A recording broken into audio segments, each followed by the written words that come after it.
Welcome back to Career Mode Australian Grand Prix here, part 2. Thank you for continuing to watch if you enjoyed part 1. And as well, if you're watching part 2 instead of part 1, if you want to see why I'm in this predicament, then just go watch part 1. It should be the previous video. We've just had a decent pit stop and now we come out the pits. We are behind Hulkenberg. We've jumped Maldonado, which is absolutely fantastic. I don't want to be anywhere near that guy. Crash tour Maldonado is just not what I need. We have DRS, and hopefully there's actually an interesting trait on this game. If you push on the first lap out of the pits on cold tyres, I've noticed the AI are very slow, so if you push as hard as possible, as I'm trying to do now, then you will jump positions and you'll actually overtake someone who you were pitting behind. So if you want to try and use that when you're pitting next, then just do that, because it's actually a good trait. As soon as you come out the pits, push as hard as possible to warm them up, and you'll probably overtake the car ahead of you if you're close enough. So we are coming onto the back of Hulkenberg, trying to get in a slipstream. Coming through the chicane, you can already see we're gaining on Nico Hulkenberg. Run a bit wide, who cares? Braking now. Well, I think that's turn 13 or 14. I'm not really good with corner numbers. I'm better with corner names, like the classic tracks. I don't really like corner names unless it's a very memorable corner for some reason. As we now come through the last corner, fantastic grip, and we have the DRS. We need to get past. We can't afford to be stuck behind Nico Hulkenberg, another Force India. We can't afford to be stuck behind. We get on the inside. And he actually doesn't give up for once, unlike Ericsson and Perez. That's actually very good driving there. As we got up to 11th, someone's pitted ahead, or someone who was ahead has pitted. As we try and try and upset him by diving around in his mirrors. Oh, we're so close, and we just hit the wall there. That was so lucky. We're so lucky we didn't pop a wheel off the car there. We catching him at so much speed through there. I didn't have time to turn out of hitting the back of him. It was just such great closing speed. As we're now in the slipstream, Hulkenberg is pushing us so hard there, but we get through and we are now up into 10th. We are in the points, lads, or guys, however you want to put it. And now Felipe Nasr is our next target. I don't really know though how far ahead he is.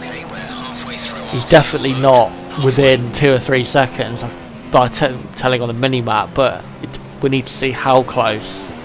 If he's 10 seconds or something, or if he's 7, 8, 9, 10 seconds, something like that ahead, then I think we have secured our finishing position. Yeah, we're 10.1 seconds behind. I think that's pretty much our overtaking done for today, unless whoever he's battling with crashes.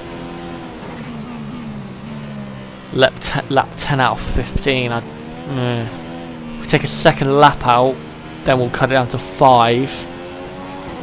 And then we'd have to hope that they squabble so much that they lose even more time. So, yeah, we're hoping for miracles here. But we have closed. I think that's in 9.7 seconds or 8.7. So we've already took a decent amount of the first sector. And this is, right now, this is all about pushing to the limit. We're probably not going to get anywhere near NASA, but let's push this Taurus and see how good it is. Let's come through this quick chicane. Feels so nice in this Toro Rosso, and we've lost time to NASA. So yeah, I think being behind Perez and Sainz, Kvyat, I think, and obviously getting knocked off by Grosjean for no fucking reason has obviously cost us a chance to fight with NASA. We probably would have been fighting with NASA right now if we'd not been knocked out by Grosjean at the first corner. If you want to see that, then check out part 1. I was not very happy. as you probably will hear in that video, He's a second around as I think we've took a second a lap out of NASA, or even more, I don't know. As very poor understeer there. As well, I just want to say now, whilst I'm trying to push, if you want to see any setup videos, or if you want to see me in the future do any career modes of setups, because I'm in this career mode, there will be no setups. This is just me using the car straight out of the box, pretty much. No setups, just everything exactly default. If you want to see a career mode in the future with setups, then comment down below or hit me up on my Twitter at Chaz6110.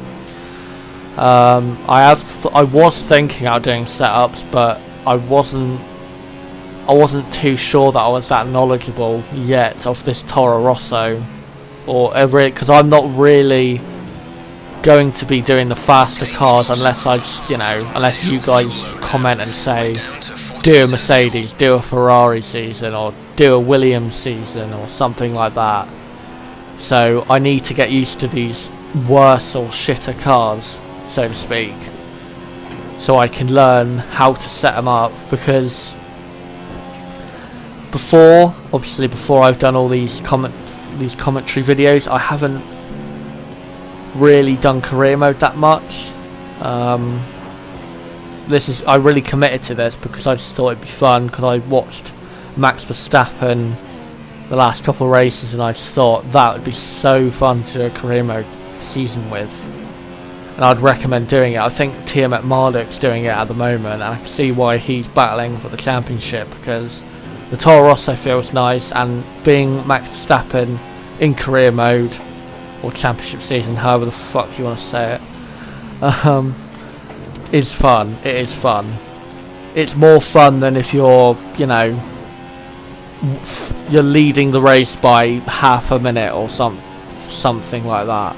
It's more fun battling with cars. Even if you're battling for 10th, it's more intense if you're battling for 10th.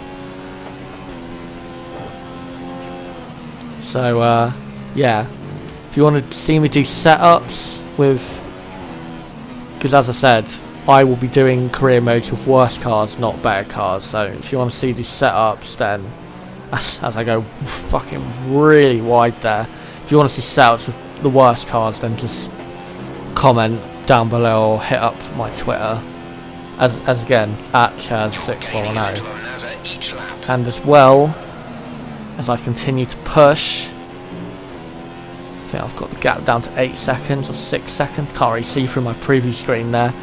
Anyway, if you want to see any other games like GTA or FIFA, or I don't know, when the new Call of Duty comes out, or even PES, even though PES is just a diabolical game.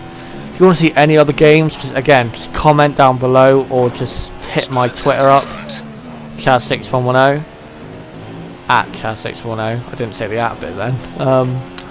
Yeah, just comment if you want to see that, because I'm absolutely fine with doing different games. If you've seen my earlier videos on this channel, you'd notice I have done GTA videos without commentary, and if you want to see more of that, then I'm fine to do that. I haven't actually got FIFA at the moment, but I am in the process of getting it, because I was more focused on doing my F1 2015 at the moment. But if you do want to see it, then I will go out and buy the game.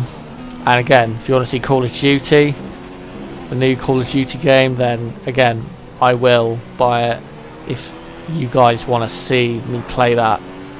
I'm not really good with shooting games. But anyway, back to this race.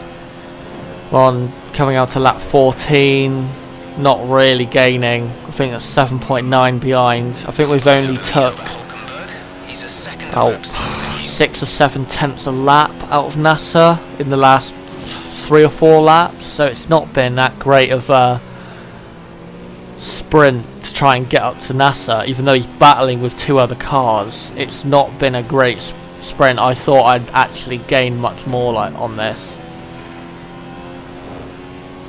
And yeah, Breaking there. 6.8 is now the gap, I think, was it? Can't really see. There's very small. I have a very small preview screen here. It's very hard to see the gaps or the lap time because it's quite. It's hard to distinguish whether it's 6 or 8 or yeah. Coming through the chicane. I assume those cars ahead are battling pretty hard because I can see on the minimap. I am visually on the minimaps closing in on them.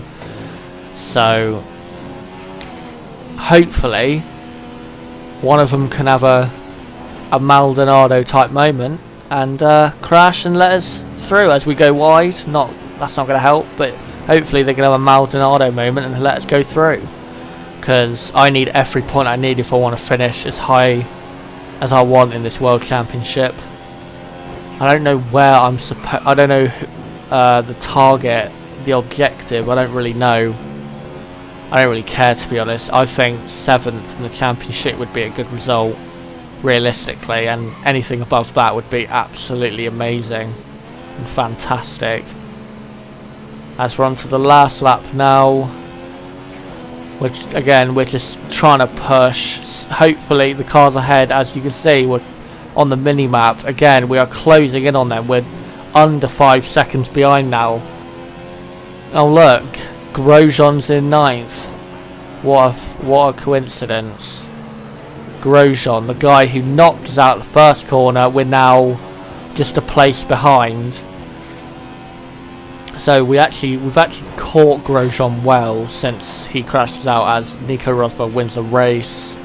No surprise there. Only surprise really is that it's not Lewis Hamilton winning, because I don't think Rosberg's really on the same level as Lewis Hamilton.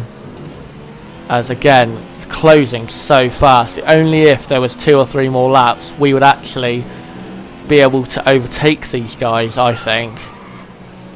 Maybe I have more unrealistic expectations of how good this car is. If we come on to the last corner, and we are going to finish in 10th place on Max Verstappen's Formula 1 debut.